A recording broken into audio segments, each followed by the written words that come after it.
Nama Ujutat tenggelam dalam sejarah Indonesia. Ia penganjur ide universal Bhinneka Tunggal Ika dan diplomasi Perang Dingin. Saya Bagja Hidayat dan inilah editorial Tempo.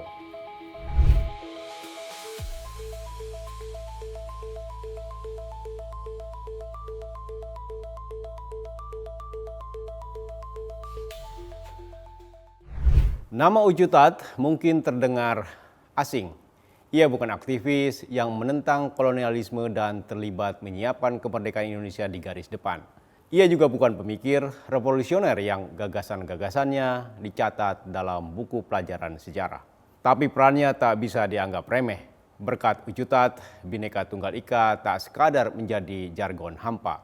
Sewaktu menjadi anggota konstituante mewakili Badan Permusyawaratan Kewarganegaraan Indonesia dalam pemilihan umum 1955, Ujutat menjadi satu dari banyak aktivis keturunan Tionghoa yang mengangkat pentingnya Indonesia berasaskan beragam etnis, bukan semata suku-suku asli Nusantara. Bagi Uy, warga keturunan punya hak menjadi warga negara sah Republik Indonesia tanpa kehilangan identitas, tradisi, dan kebudayaannya. Gagasan integrasionalisme Uy ini terbentuk sejak ia menjadi mahasiswa hukum di Batavia pada 1939 hingga 1942. Di usia 20-an ia menjadi pembela hak-hak warga keturunan yang menjadi korban perang dan okupasi Jepang. Uy sendiri korban karena harus berhenti kuliah di Rijkshogeschool lantaran universitas ini dibubarkan Jepang. Bekerja di Bank Yokohama di Solo, kota kelahirannya, tak membuat ia berhenti menjadi aktivis sosial. Modal ini yang membuat Baperki meraup suara lebih dari 100.000, angka yang cukup untuk mendudukan wakilnya di konstituante. Gagasan integrasionalisme Ujutat yang sejalan dengan ide persatuan nasional membuatnya dekat dengan Presiden Soekarno. Bahkan setelah Sibung membubarkan konstituante melalui dekret 5 Juli 1959. Pragmatisme politik Ujutat yang tak menentang manuver otoritarian Bung Karno membuatnya dipercaya Presiden menjadi Menteri Negara pada 1963. Tugasnya semacam utusan khusus, diplomat, bahkan agen intelijen. Pengetahuan hukum dan pragmatisme Uy membuat ia menjadi politikus yang efektif menjalankan misi politik Bung Karno lewat jalan belakang. Sewaktu meledak konfrontasi Ganyang Malaysia, Uy bergerak di belakang layar melakukan lobi-lobi politik luar negeri untuk mendapatkan dukungan.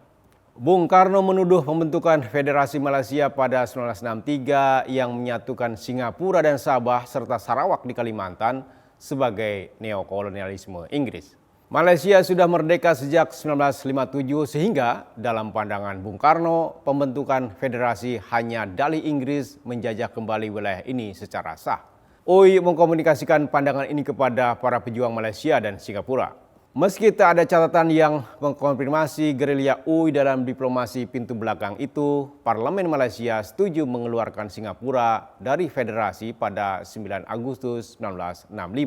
Penyatuan 4 wilayah ke dalam area persemakmuran di bawah Inggris gagal karena konflik internal Singapura dengan Malaysia itu. Kontak senjata, kerusuhan, serta teror bom di Singapura oleh 2 prajurit Indonesia membuat penyatuan tersebut batal. Tanggal pemisahan itu menjadi hari kemerdekaan Singapura, tapi Ujutat juga tak pulang sebagai pahlawan yang sukses menjalankan misi menentang imperialisme baru. Nama dan perannya tergulung huru-hara 1965 sebulan kemudian. Pemerintah Orde Baru memenjarakannya tanpa pengadilan selama 10 tahun, bahkan setelah Uy bebas, rezim Soeharto melarang peredaran memoarnya yang mengungkap kerja bawah tanah di masa pemerintahan Soekarno. Jika dilihat dari kacamata sekarang, Ujutat dengan mudah dicap sebagai antek Soekarno yang terseret konflik Blok Barat dan Timur, sikap politik yang bertentangan dengan Undang-Undang Dasar 1945 tentang ikut melaksanakan ketertiban dunia yang berlandaskan kemerdekaan, perdamaian abadi, dan keadilan sosial. Suasana Perang Dingin pada 1960-an membelah dunia menjadi 2 blok, membuat Indonesia terjepit di antara kepentingan global untuk mempertahankan kedaulatan lokal. Krisis ekonomi di awal masa kemerdekaan membuat Soekarno memakai jalan pragmatis mendapat dukungan negara timur setelah negara-negara barat menjegal dana moneter internasional mengucurkan pinjaman untuk memulihkan ekonomi Indonesia. Ucutat mungkin bukan diplomat unggul, tapi kiprahnya menguatkan posisi Indonesia dalam diplomasi di Asia. Betapapun dengan tujuan-tujuan praktis nasionalisme yang sempit. Tapi gagasannya tentang integrasionalisme menjadi fondasi prinsip dasar Bhinneka Tunggal Ika yang universal di Republik yang baru tumbuh. Simak editorial dan liputan selengkapnya hanya di tempo.co.